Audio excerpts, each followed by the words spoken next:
दुनिया के महान इन्वेस्टर वारेन बफे ने बोला था, we fearful when other are greedy, we greedy when other are fearful. अभी मार्केट में कुछ ऐसी सिचुएशन है, सब लोग डरे हुए हैं, सब लोग सोच रहे हैं कि हमारा इन्वेस्टमेंट होल्ड करना चाहिए हमें या फिर हमें विथड्रॉ कर लेना चाहिए हमारा इन्वेस्टमेंट। तो ये बेस्ट टाइम है आपके मार्केट में एंटर करने। अगर आपके पास 1 लाख रुपए हैं और आप सोच रहे हैं कि हम उस पैसे को कहाँ का इन्वेस्ट करें ताकि हमें शॉर्ट टर्म में या लॉन्ग टर्म में अच्छा रिटर्न मिल सकता है, तो ये वीडियो आपके लिए। इस वीडियो हम डिटेल्ड एनालिसिस करेंगे कि कहाँ कहाँ इन्वेस्ट करें ताकि मार्केट में एटलीस्ट हमें एक अच्छा रिटर्न भी मिले, उसमें हमें एक डाउनसाइड प्रोटेक्शन भी मिले कि मार्केट जो गिरे एटलीस्ट हमारा पोर्टफोलियो ज़्यादा रेड नहीं हो। तो आज हम इस वीडियो में उसी चीज़ के बारे में डिटेल डिस्कस करेंगे, ठीक? तो चलिए शुरू करते हैं।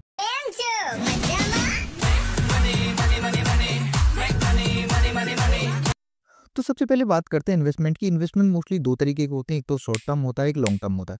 शॉर्ट टर्म जो इन्वेस्टमेंट रहता है वो आपका 1 से 3 साल तक का रहता है। लॉन्ग टर्म इन्वेस्टमेंट रहता है जो मोर देन 3 ईयर रहता है, जिसमें आपके रिटर्न की प्रोबेबिलिटी बहुत ज़्यादा रहती है।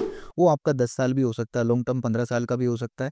तो आपको सबसे पहले ये डिसाइड करना है कि मेरा जो इन्वेस्टमेंट है वो शॉर्ट टर्म है या लॉन्ग टर्म है, तो उस हिसाब से आप उस पे रिटर्न एक्सपेक्ट कर सकते हैं। अपने कैपिटल के एटलीस्ट 40% म्यूचुअल फंड में डालो। अब म्यूचुअल फंड को लेके कंफ्यूज रहते हैं लोग कि भाई म्यूचुअल फंड में क्यों डालना चाहिए। अगर आप स्टॉक मार्केट की ज़्यादा नॉलेज नहीं है, आप रिस्क फ्री, आप ज़्यादा काम नहीं करना चाहते मार्केट में कि भाई हमें स्टॉक सेलेक्ट करना नहीं आता, या फिर आप हम कंफ्यूज्ड हैं, मार्केट गिर गया तो स्टॉक्स हमारे गिर गए तो उसके रिजल्ट वगैरह नहीं देखने, तो आप म्यूचुअल फंड के साथ जा सकते हो, जिसमें कि आपका जो फंड मैनेजर है वो अपने हिसाब से स्टॉक पिक करके सेलेक्ट करके आपको अच्छे रिटर्न दिला देगा। अगर आपको कंफ्यूज है कि हम कहाँ डालना है, तो मैंने एक वीडियो बनाई है जो 3 बेस्ट म्यूचुअल फंड है उनके बारे में, आप जाके उसको ज़रूर देखें। अब हम बात करते हैं कहाँ-कहाँ हमें डालनी है। हमें मोस्टली डालनी है एक सेफ इन्वेस्टमेंट जिसमें अच्छा रिटर्न हो पर रिस्क भी कम हो, और एक रिस्की जिसमें रिटर्न अच्छा हो पर रिस्क इतनी ज़्यादा नहीं हो जितनी कि हमारा पोर्टफोलियो राउंड।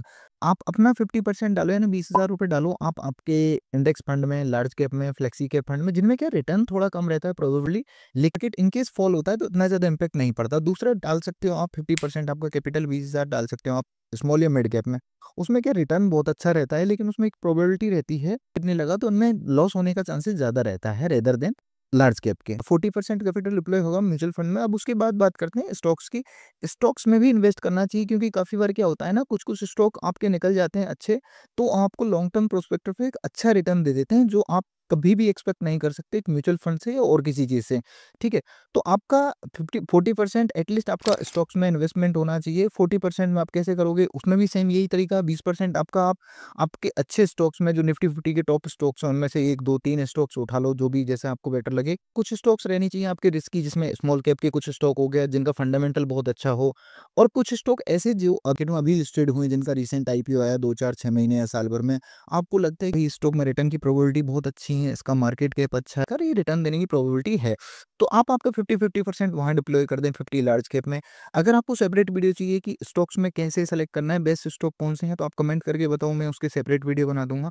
तीसरा इन्वेस्टमेंट है आपका 20% आप एटलीस्ट सेफर साइड डालो। वो आपका लिक्विड फंड हो सकता है, एफडी हो सकता है आपका, या फिर बॉन्ड्स हो सकते हैं, जिनमें क्या है रिटर्न आपका 6, 7, 8% रिटर्न होता है, लेकिन उसमें रिस्क बिल्कुल नहीं रहती। मार्केट कहीं भी जाए आपका रिटर्न पे कोई इम्पैक्ट नहीं पड़ेगा। और दूसरी चीज़, इनकेस मार्केट फॉल होता है तो आपके लिए बैकअप मनी होना चाहिए, कि आपको अगर लगता है कि भाई ये म्यूचुअल फंड है उसको हमें एवरेज अप करना है, या कुछ स्टॉक्स हैं जिनको एवरेज अप करना है, उसके लिए आपके पास एटलीस्ट 20% फंड होना चाहिए, कि आपको जब ये रिकवर करेगा तो अच्छा रिटर्न देने की प्रोबेबिलिटी होती है। अब यहाँ रिटर्न, एक्सपेक्टेड रिटर्न की बात करें, तो अगर आप म्यूचुअल फंड में इन्वेस्टेड कर रहे हो तो आप एटलीस्ट 15 से 20% रिटर्न एक्सपेक्ट करो, उससे ज़्यादा रिटर्न कभी नहीं एक्सपेक्ट करो। स्मॉल कैप, मिड कैप है आपके अच्छा रिटर्न दे देते हैं, 30-30, 35-35% भी दिया है पिछले 1-2 साल में। तो ये बहुत रेयर होता है, प 5-10 साल में एक बार कोई म्यूचुअल फंड चल गया, नहीं चला तो नहीं चला।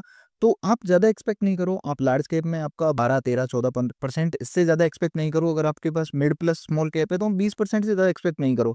रही बात स्टॉक्स की, तो स्टॉक्स अगर आपके वही सेम क्राइटेरिया है, इन केस अगर आपके पास लार्ज कैप के स्टॉक हैं, या फिर मतलब निफ्टी 50 के स्टॉक्स, आपको वही 15-20% एनुअली रिटर्न देंगे वो आपका।